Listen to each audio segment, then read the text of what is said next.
ક્યારેય વિચાર્યું છે કે એક એવી સિસ્ટમ જે ગુલામીને મજબૂત કરવા માટે બનાવવામાં આવી હોય અને એ જ સિસ્ટમ આઝાદીની મશાલ બની જાય? આ કેવી રીતે શક્ય છે?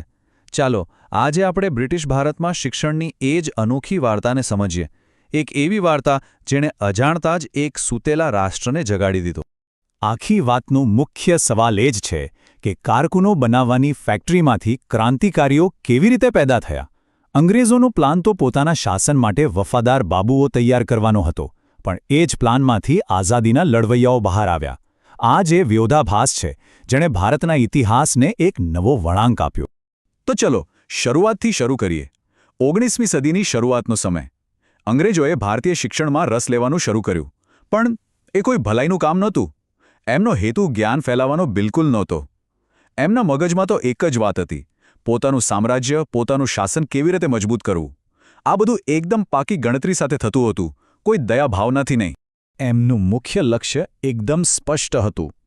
એમને એક એવો ભારતીય વર્ગ તૈયાર કરવો હતો જે એમના માટે વહીવટ ચલાવી શકે.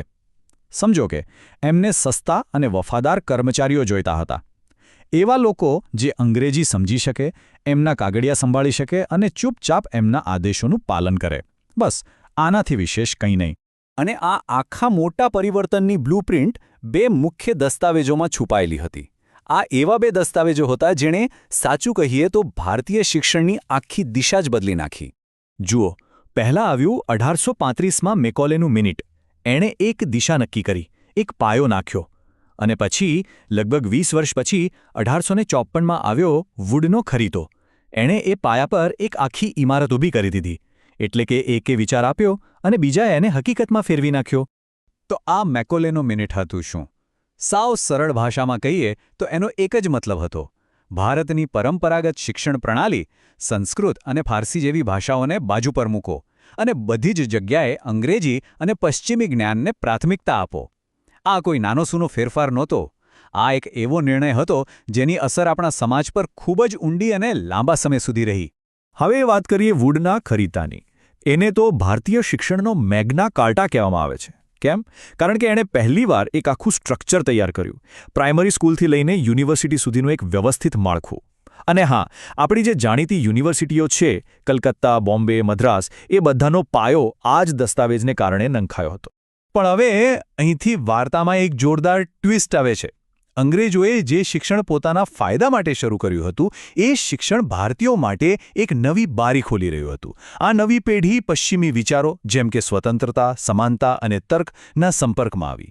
અને એનું પરિણામ શું આવ્યું? એમણે પોતાના જ સમાજમાં રહેલા ખોટા રીતિરિવાજો પર સવાલ ઉઠાવવાનું શરૂ કરી દીધું. આમાં સૌથી પહેલું નિશાન બન્યું સતી પ્રથા. એક એવી ભયાનક પ્રથા જેમાં પતિના મૃત્યુ પછી વિધવાને પણ તેની ચિતા પર જીવતી બાળી દેવામાં આવતી. આ અમાનવીય રિવાજ સામે સુધારકોએ સૌથી પહેલા અવાજ ઉઠાવ્યો. પછી બીજો મોટો મુદ્દો હતો બાળલગ્ન. વિચારો, નાનકડી ઉંમરમાં લગ્ન, જે બાળકના ભણતર, એના સ્વાસ્થ્ય, એના આખા ભવિષ્યને બરબાદ કરી દે. સમાજ સુધારકોએ આની સામે પણ મોરચો માંડ્યો. અને ત્રીજી મોટી સમસ્યા હતી સ્ત્રી શિક્ષણનો અભાવ. સમાજમાં એવી માન્યતા હતી કે સ્ત્રીઓને ભણાવવાની કોઈ જરૂર નથી. પણ નવા સુધારકો એ વાત સારી રીતે સમજતા હતા કે જો દેશને આગળ વધારવો હોય તો સ્ત્રીઓને શિક્ષિત કરવી જ પડશે. એના વગર સાચો વિકાસ શક્ય જ નથી. અને આ લડાઈ લડવા માટે કોઈ બહારથી નહોતું આવ્યું. ભારતના જ સુધારકો આગળ આવ્યા. એમણે પશ્ચિમના સારા વિચારો અપનાવ્યા અને અંગ્રેજોના જ કાયદાનો ઉપયોગ કરીને સમાજને અંદરથી બદલવાની શરૂઆત કરી. આ મહાન સુધારકોમાં કેટલાક મોટા નામ હતા, જેમ કે રાજારામ મોહન રોય, જે સતી પ્રથા વિરુદ્ધ એક પહાડની જેમ ઊભા રહ્યા. ઈશ્વરચંદ્ર વિદ્યાસાગર, જેમણે વિધવાઓના પુનર્લગ્ન માટે પોતાનું જીવન સમર્પિત કરી દીધું. અને સ્વામી દયાનંદ સરસ્વતી, જેમણે આર્ય સમાજની સ્થાપના કરીને શિક્ષણ અને સામાજિક સુધારાની એક નવી લહેર લાવી. અને એમની મહેનત રંગ લાવી. આ બધી વાતો માત્ર ભાષણો કે પુસ્તકો સુધી સીમિત ન રહી. એમના સંઘર્ષને કારણે જ 1829માં સતી પ્રથા પર પ્રતિબંધ મૂકતો કાયદો બન્યો અને 1856માં વિધવા પુનર્વિવાહને કાયદાકીય માન્યતા મળી. આ ખરેખર ખૂબ મોટા અને ક્રાંતિકારી પગલાં હતા. પણ આ બધી સામાજિક સુધારણાની સાથે સાથે એક એવી ઘટના બની રહી હતી જેની અંગ્રેજોએ ક્યારેય કલ્પના પણ નહોતી કરી. એમને ખબર જ ન પડી કે એમના જ હાથે એક રાષ્ટ્રીય ચળવળના બીજ રોપાઈ રહ્યા છે. થયું એવું કે આ શિક્ષણને કારણે ભારતમાં એક નવો ભણેલો ગણેલો મધ્યમ વર્ગ તૈયાર થયો. અને આ એ જ વર્ગ હતો જેણે અંગ્રેજો પાસેથી જ સ્વતંત્રતા, લોકશાહી અને રાષ્ટ્રવાદ જેવા વિચારો શીખ્યા. અને પછી શું? એ જ વિચારોને હથિયાર બનાવીને એમણે અંગ્રેજી સામ્રાજ્યને જ પડકારવાનું શરૂ કરી દીધું. એટલે કે સારાંશ એ જ છે કે અંગ્રેજોએ જે શિક્ષણ અને સુધારા શરૂ કર્યા એ જ આગળ જતા ભારતીય રાષ્ટ્રીય આંદોલન માટે એક મજબૂત વૈચારિક પ્લેટફોર્મ બન્યા. જે સિસ્ટમ કંટ્રોલ કરવા માટે બની હતી એ જ સિસ્ટમે ક્રાંતિને જન્મ આપ્યો. ઇતિહાસની આ કેવી અદ્ભુત વક્રતા.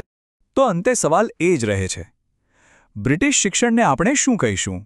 ગુલામીનું એક હથિયાર કે પછી આઝાદીનું પહેલું બીજ? કદાચ સત્ય આ બંનેની વચ્ચે ક્યાંક છે. આ એક એવો સવાલ છે જે આપણને ઇતિહાસને અલગ નજરે જોવા માટે મજબૂર કરે છે.